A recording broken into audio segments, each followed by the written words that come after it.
Lectura del Santo Evangelio según San Mateo. Jacob engendró a José, el esposo de María, de la cual nació Jesús llamado Cristo. El nacimiento de Jesucristo fue de esta manera. La madre de Jesús estaba desposada con José, y antes de vivir juntos resultó que ella esperaba un hijo por obra del Espíritu Santo.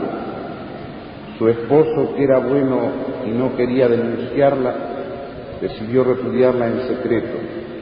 Pero apenas había tomado esta resolución, se le apareció en sueños un ángel del Señor que le dijo: José, hijo de David, no temas recibir en tu casa a María tu mujer, porque la criatura que hay en ella viene del Espíritu Santo. Dará a luz un hijo, y tú le pondrás por nombre Jesús, porque él salvará a su pueblo de los pecados. Cuando José se despertó, hizo lo que le había mandado el ángel del Señor. Palabra del Señor. Se nos perdone nuestros delitos.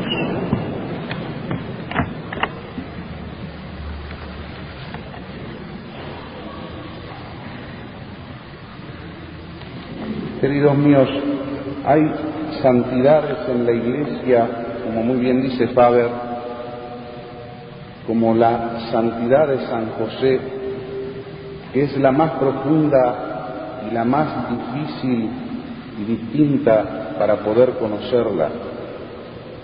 Nunca, aunque profundicemos en él, vamos a alcanzar a captar toda la profundidad de esa santidad.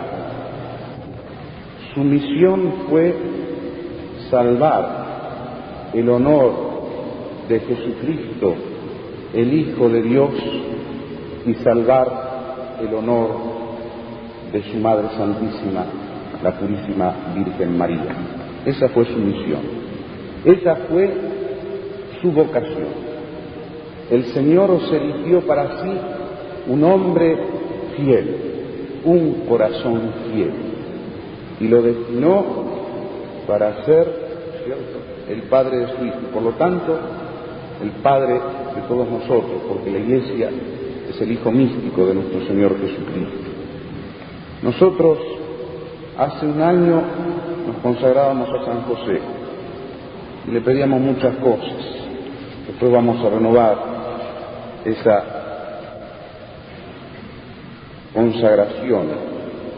Entre las cosas que le pedíamos que esta parroquia fuera un jardín donde Jesús pueda descansar y complacerse en la santidad de sus hogares, en la pureza de sus jóvenes, en la sabiduría de sus ancianos, en la generosidad de sus vocaciones.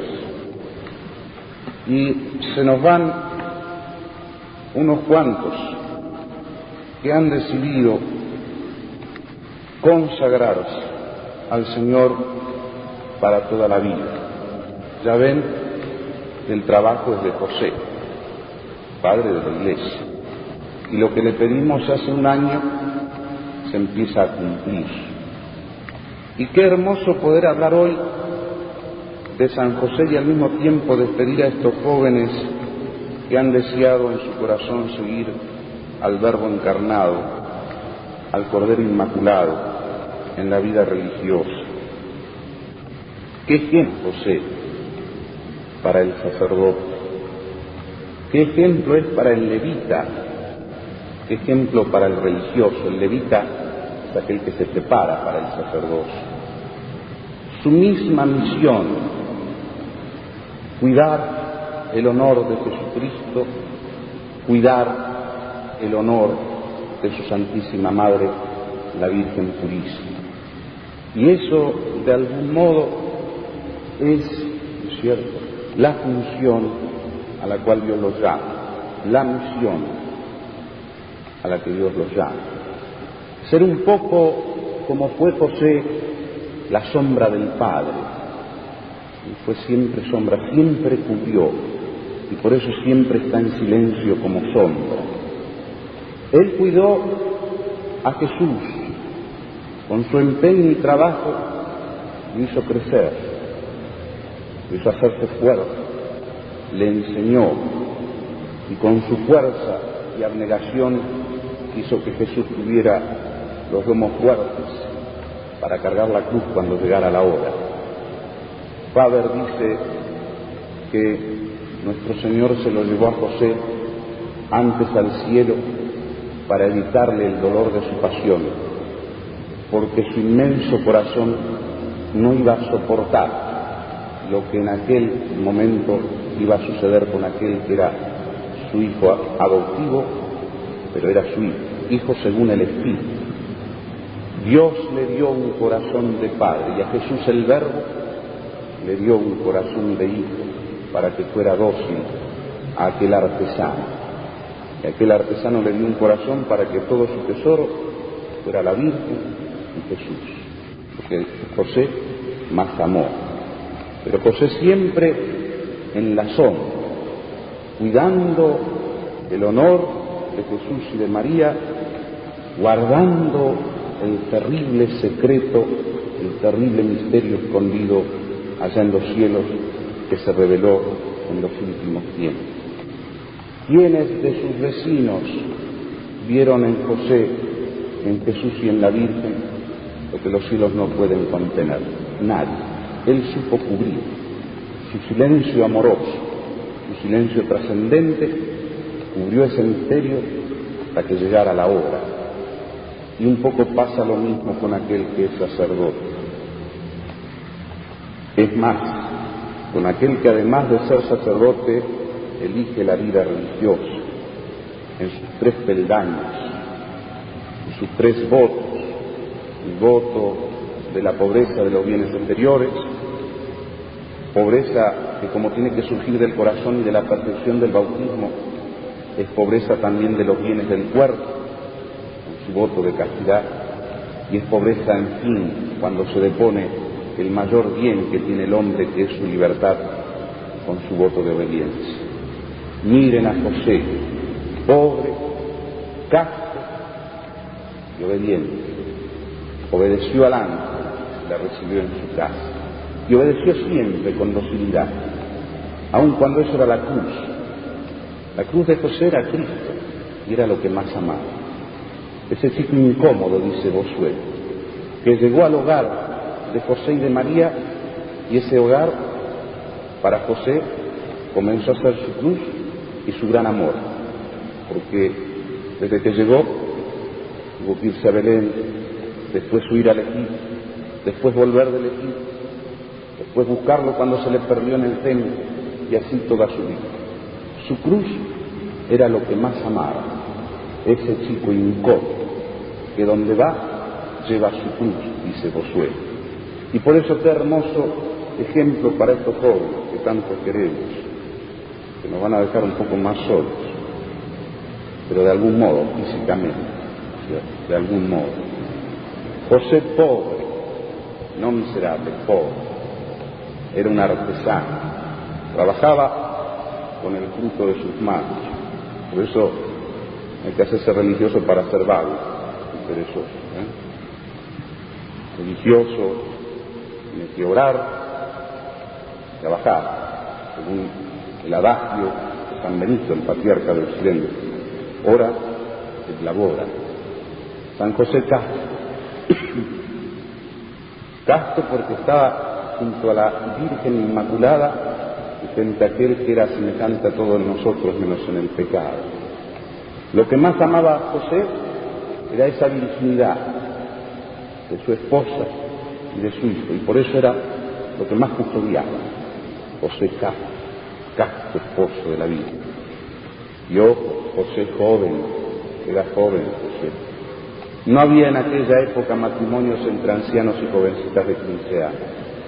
La Iglesia a veces en su iconografía presentó a anciano como para preservar más la virginidad de la Virgen. No es cierto, era joven, y por eso es más heroica su virtud, es más fuerte su santidad. Y por último, José obediente, obediente hasta su muerte. Patrono de la buena muerte decimos porque Jesús lo asistió en su muerte. Como decíamos todos nosotros, que Jesús nos asiste. Por eso en este día yo, además de renovar la consagración a San José de nuestra pequeña parroquia, se los doy a San José y le digo que los cuide como cuidó a Cristo, porque el sacerdote ha de ser alter Christus, otro Cristo, con la misma dignidad, porque sus manos son más poderosas y su voz que incluso la de la misma Virgen Madre. Al conjuro de su voz el Verbo será pan en sus manos, y al conjuro de su voz fiel cuando predique se irá siendo el cuerpo misterioso de Cristo, porque la fe entra por el oído cuando se predica fielmente. Sus palabras, sus manos, sus gestos de Cristo, las palabras de Cristo, eso es lo que tiene que ver la gente. Hacerse sacerdote, hacerse religioso o sacerdote en el orden religioso es ni más ni menos que eso, prestarle al Señor la voz, prestarle al Señor los gestos, darle al Señor la vida, porque Él la dio primero. Inmenso es el amor del Señor cuando llama a un joven para que se consagre a Él. Inmenso. El cura de Ars decía: si me encontrara en la calle con un ángel y un sacerdote, saludaría primero al sacerdote y después al ángel. Y lo digo para que estos 9 que se van sepan que están tratando con cosas graves, están tratando con la amistad de un Dios que puso sus ojos sobre ellos, que amor con amor se paga. Entonces que tengan alma grande, magnánimo, que no sean mezquinos, que le den al Señor como el Señor da, porque nobleza obliga. Los ponemos en las manos a José, Él los va a saber cuidar. Se los ponemos en las manos a la Virgen, porque ella, Jesús, lo formó bien varón de los dolores. Fue la Virgen que lo formó. Le pedimos que tengan la fidelidad que tuvo José y que tiene José con la Iglesia.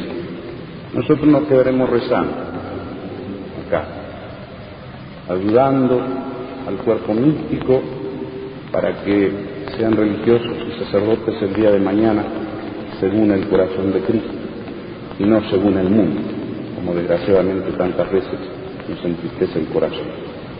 Nos quedamos rezando y mientras tanto le decimos a cada uno, como le dice Pemán, poniendo en labios de Ignacio cuando se separa de Javier, San Francisco Javier, que se iba al oriente. No lo iba a ver más, y por eso Javier le pide la bendición. Ignacio te va a dar esa bendición, le dice, como yo se lo digo a cada uno de ellos en este momento, comprometiendo nuestra oración de toda la parroquia y nuestra ayuda también. Nos sobra algún zapallo, se lo vamos a mandar, ¿cierto? Porque es necesario vivir también. Yo se los digo a cada uno, como Javier se lo dijo a Ignacio. Yo te bendigo, Javier, que Dios bendiga tus obras. A grandes empresas vas y no hay peligro más cierto que ese de que, arrebatado por el afán del suceso, se te derrame por fuera lo que debes guardar dentro. La vida interior importa más que los actos externos. No hay obra que valga nada si no es del amor reflejo. La rosa quiere cogollo donde se agarren sus pétalos. Pídele a Dios cada día oprobios y menosprecios, que a la gloria, aun siendo gloria por Cristo, le tengo miedo. No te acuestes una noche sin tener algún momento meditación de la muerte y el juicio, que a lo que entiendo, dormir sobre la aspereza de estos hondos pensamientos importa más que tener por almohada piedra o leña. Cada mañana tendrás con la señora algún tierno coloquio donde le digas esos dolores secretos que a la madre se le dicen de modo más desenvuelto que no al padre, que por ser el padre da más respeto. Mézclame de vez en cuando en el trabajo requiebros y yaculatorias breves que lo perfumen de incienso. Ni el rezo estorba al trabajo, ni el trabajo estorba al rezo. Trenzando juncos y mimbres se pueden labrar a un tiempo, para la tierra un cestillo y un rosario para el cielo. Escríbeme por menudo tus andanzas y sucesos, ni los agrandes por vano, ni los calles por modesto, que de Dios serán las glorias y tuyos solo los hierros. Piensa que ya en esta vida no volveremos a vernos, ten plazos para la gloria, que para los dos la espero, por la bondad del Señor, que no por méritos nuestros. Mientras tanto, Javier mío, porque no nos separemos, llévame en tu corazón, como en mi corazón te llevo. Esa es la despedida y la bendición de Ignacio. Nosotros se la hacemos a cada uno de estos, pidiéndole a la Virgen que los proteja lo mismo que a San José, y comprometiéndonos desde acá, desde esta pequeña parroquita, nuestra pobre oración de todos los días y también, si es necesario, nuestra ayuda. Que Dios los bendiga, que los proteja y que podamos alegrarnos de que la Iglesia Católica tenga el día de mañana sacerdotes según el corazón de Cristo, es decir, sacerdotes católicos. En el nombre del Padre, del Hijo y del Espíritu.